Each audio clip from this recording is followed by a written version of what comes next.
Hello, I'm Mark Pearson, the President and Chief Investment Officer at Nepsis Capital Management. I'd like to welcome you to our fourth quarter 2015 update and year in review.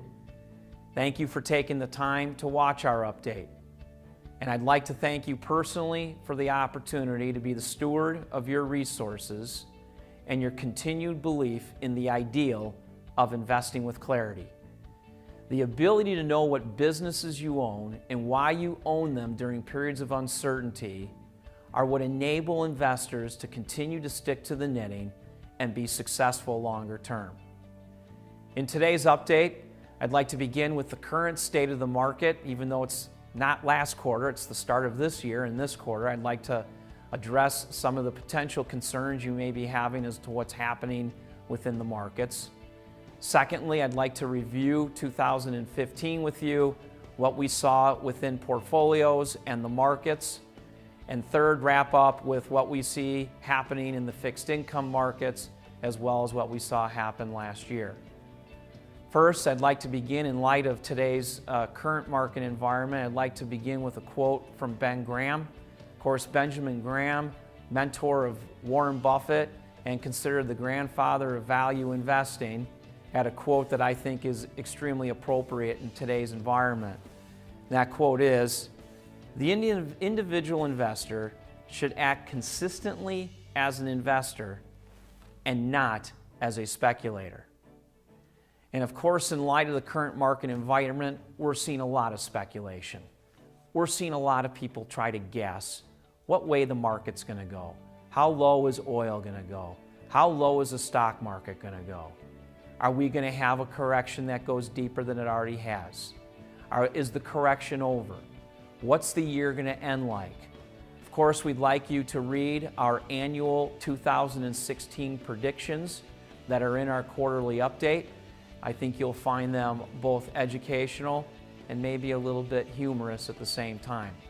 As I often like to say, I'm the only guy I know who's been 100% right on every prediction I've made every year. I take pride in that, but as you look at the quarterly update and our 2016 predictions, I think you'll find them entertaining. As to the current market environment, the title of our quarterly update this year, or this quarter, is "Don't Press the Panic Button." Folks, corrections are normal. As you can see by the chart that we're going to put up for you here, this chart aptly shows that corrections are normal. We have been writing for over 2 years now to our clients, telling them to expect a correction. Expect at least a 20% pullback. As you saw by the chart, 20% corrections happen on average every 5 years. The last correction we had of 20% or more was in the 2007-2008 financial crisis. We had a 19% correction in the S&P 500 in 2011, but we haven't had a 20%.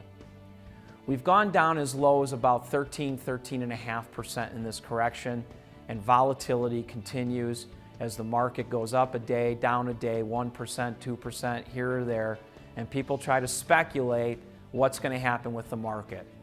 Look, companies and values and economies don't go straight up. Economies don't continue to grow every quarter, every year. We do have recessions.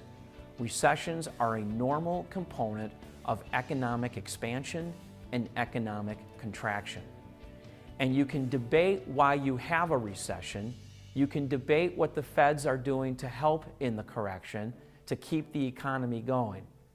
But the fact of the matter is, we continue to live in an environment where people are overly fearful about what's happening with the world and what's happening with the economy. I've been doing this a long time. I've been investing and a part of these markets since 1986. I remember the Black Monday in 1987. I remember the Asian contagion in 1998. As a matter of fact, as I often tell investors, interesting statistic for you here, everybody remembers Black Monday in 1987 and the market going down over 40%. Here's what most people don't remember.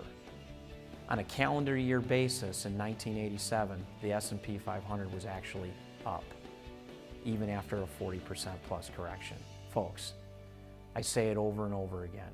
People try to guess, people try to speculate what a market's going to do. And they talk about putting in positions to help hedge against the downside.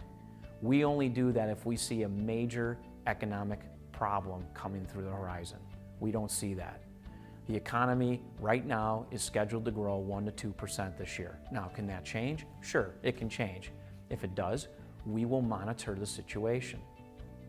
But we have a belief, and our fundamental belief is that the key to successful investing has always been and will always be investing in great brands, investing in great businesses, category killers in their specific business.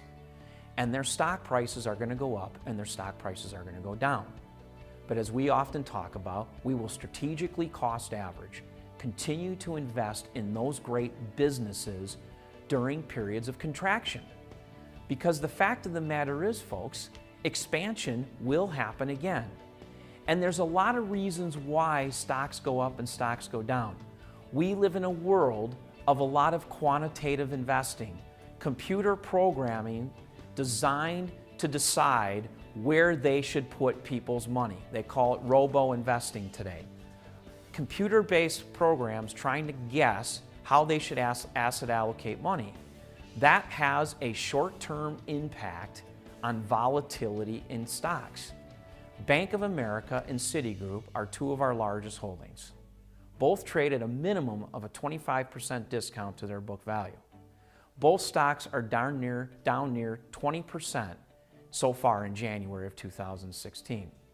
I'm sorry, Citigroup and Bank of America are not going to go away. If they go down another 50%, guess what? We're going to buy more because you can't function business without great banks. And even in light of the good earnings that both banks had this previous quarter, the bank stocks continue to go down. Folks, this is short-term, emotional jargon. Successful investors, long-term, stick to the knitting, and they continually invest in great businesses. And I can go down the line of some of the great companies that we've owned. Here's a chart of Baidu. This is a stock I talked about last quarter. Here's a stock that's been volatile. Look at the 5-year, 10-year trend of this company. The stock goes up, the stock goes down. It's a $55 to $60 billion company in China.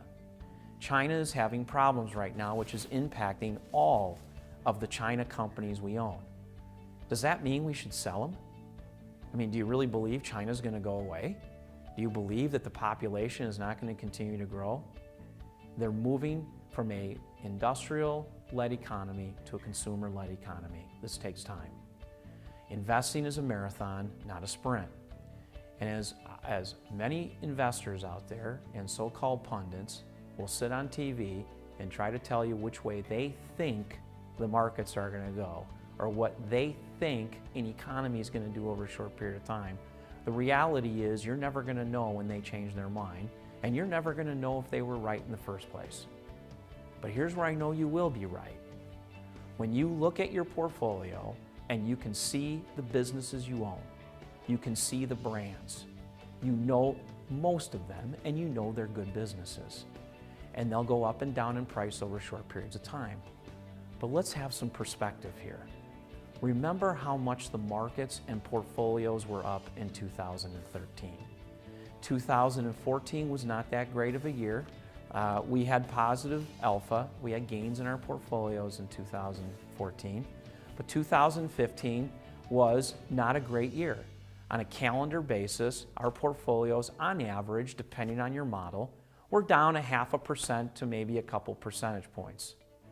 Frankly, on a relative basis, performance was once again outstanding. And as I've told our clients over the last couple of years, after great performance we've had the last 3 to 4 years, expect us to have a year where we underperform markets. We haven't had it. That's great. Kudos to the management team, kudos to our research team for giving us the research and the ideas of great businesses to own. We have a top-notch research team, folks, and we're talking every week about economic indicators and all the other things that people talk about on TV. You know what? Short term, they're not important. What we're looking at long term is the opportunity to take advantage of volatility and continually invest in these businesses over time. Now, in January, with this pullback, there are a couple of big reasons why the markets have pulled back. Let me go real quickly over them. Number one, oil. Oil continues to move lower. We got out of all of our, or most of our energy stocks in the first quarter of 2015. We had sold a lot of them in fourth quarter of 2014. We have zero exposure to energy in our portfolios directly today. Energy certainly has an impact on some of the companies that we own, but very minor. Oil continues to move lower. It has broken 30. It's bouncing around between 29, 32, 33, depending on the day. People ask me how low I think oil can go. I have no clue. I'm not going to guess. Here's what I do know. There's a lot of supply out there. There's a lot of oil. And when you have lots of oil and it's piling up somewhere, production has to be cut.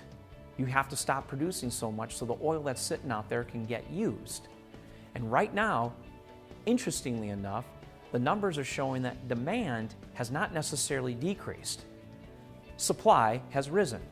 That's not an economic problem to the extent that the economy can't continue to grow. What is a problem with that is the companies who are highly leveraged to oil and need oil to be at a certain price to pay their debts because they've leveraged themselves.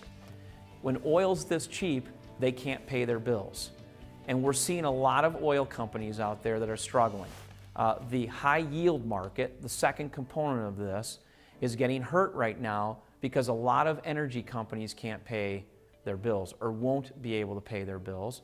And we believe personally that oil probably won't bottom until we see more blood in the streets, some more bankruptcies in the energy sector. You know, I don't know when it's going to happen, but we believe that the supply has to diminish before oil stabilizes. That is having a short-term impact, particularly on the banks, because people believe banks are going to lose on write-offs from loans going bad. Both Citigroup and Bank of America, impact is not going to be dramatic, certainly to the extent of bringing a stock down by 15 to 20%. Secondly, China. China is trying to value their currency. They are trying to get a handle on what's going on with their economy. Their economy continues to slow down. That has global ripple effects. We are in a global economy.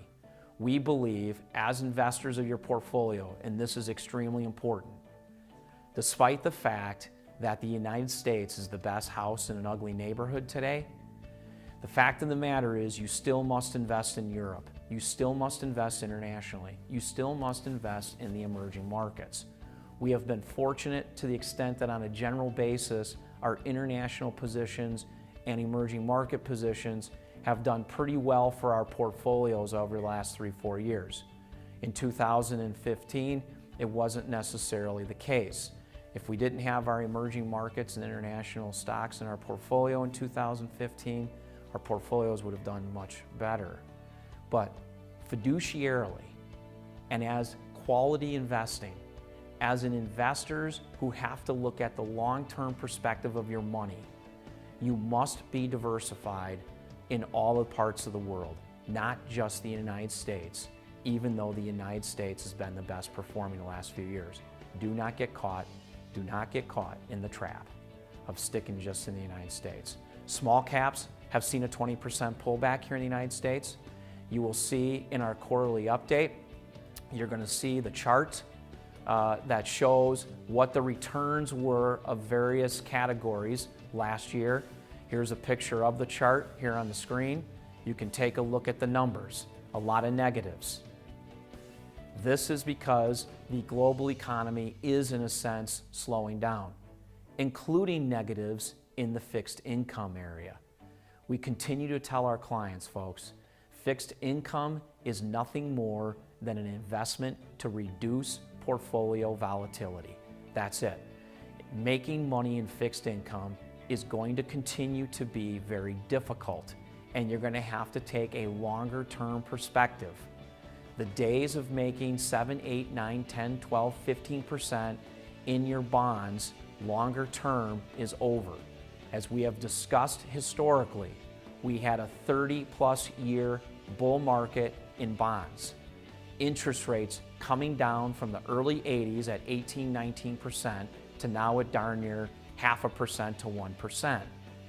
They have to go higher. They can't go much lower, folks. If they do, it's not going to have a dramatic impact on the portfolio. So in our conservative portfolios, we continue to look for dividends. We continue to look for high quality companies. We continue to look for fixed income investments that are going to provide yield to the portfolio, reduce volatility, and allow you to make decent returns. And once again, our conservative portfolios, like our balanced and growth and income in 2015 on a relative basis, we are extremely pleased with the performance. We continue to outperform our internal metrics. We continue to be very happy with the quality of the businesses we own. This correction we're in now today has been going on really since midsummer of last year. It's just an extension here in January at the start of the year. The correction continues. But during this correction, over the last 6 months, we have been very aggressive at continually investing your money in these businesses while they're on sale. We do not and are not looking at making these decisions for the next 3, 6, 9 months. We are looking at these decisions for the next 3, 5, 10 plus years. I understand some investors don't think that far out. Then your portfolio should be in an income or income and growth portfolio. If you have a long-term investment time horizon, don't get stuck in the trap of listening to the noise that's on TV and the gold commercials to buy gold and the people telling you to run for the hills, the world's going to blow up and we're going to have another 2008. We're not going to. The financial structure here in the United States and in the world is very different than it was in 2008. Now, again, can we have another 30, 40% correction? Sure. Remember, the markets went down 40+% in 1987 during Black Monday's crash. Markets can go down, folks, but we're not in this for the next day or week or month. We're in it for years. And just as I alluded to earlier, the 87 crash, the markets were still up on the year. We frankly think 2016 is going to be a positive year for investing.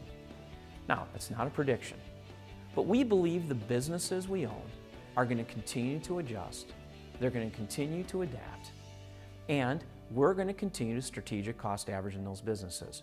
We will continue to look at our less quality or the companies we don't love as much as some of the others, and during the pullback, we may sell some and go back and buy something else. We did some moderate tax loss selling last year, tax loss harvesting. We will be going back and buying those positions back for our clients because we like those businesses long term. What I'm trying to say here as we look at the year in review, here's the bottom line. We're extremely pleased. If you were here from January 1st on a calendar basis for 2015, we're extremely pleased with the performance of our portfolios. On a relative basis, compared to indexing that people do, compared to the markets out there, compared to the allocation we have for your portfolios on a risk-adjusted basis, folks, they were phenomenal. That's number one. Number two, corrections are going to come and go. Recessions are going to come and go. Economic crises are going to come and go. We can go down 30, 40%.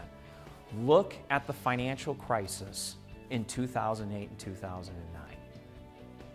It was only 3 years later we were hitting new highs, folks.